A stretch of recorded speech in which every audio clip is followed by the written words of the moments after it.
একটি ছোট শহরে আরিফ নামে একটি ছেলে থাকত। ছোটবেলা থেকেই তার স্বপ্ন ছিল বড় কিছু করার। কিন্তু তার জীবনটা সহজ ছিল না।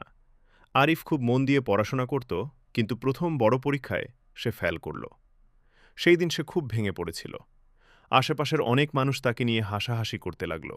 কেউ বলল, তুই কিছুই করতে পারবি না। এই কথাগুলো তার মনে খুব কষ্ট দিয়েছিল। তবুও সে ভাবল, আমি হাল ছাড়ব না। সে আবার নতুন করে পড়াশোনা শুরু করল। দিন রাত পরিশ্রম করল। কিন্তু পরের পরীক্ষাতেও সে আবার ব্যর্থ হল। এবার তার বন্ধুরাও বলল, আরিফ, এত চেষ্টা করে লাভ কি? অন্য কিছু কর। কিন্তু আরিফ নিজের মনে বলল, ব্যর্থতা মানে শেষ নয়, এটা নতুন করে শুরু করার সুযোগ। সে আবার চেষ্টা করল।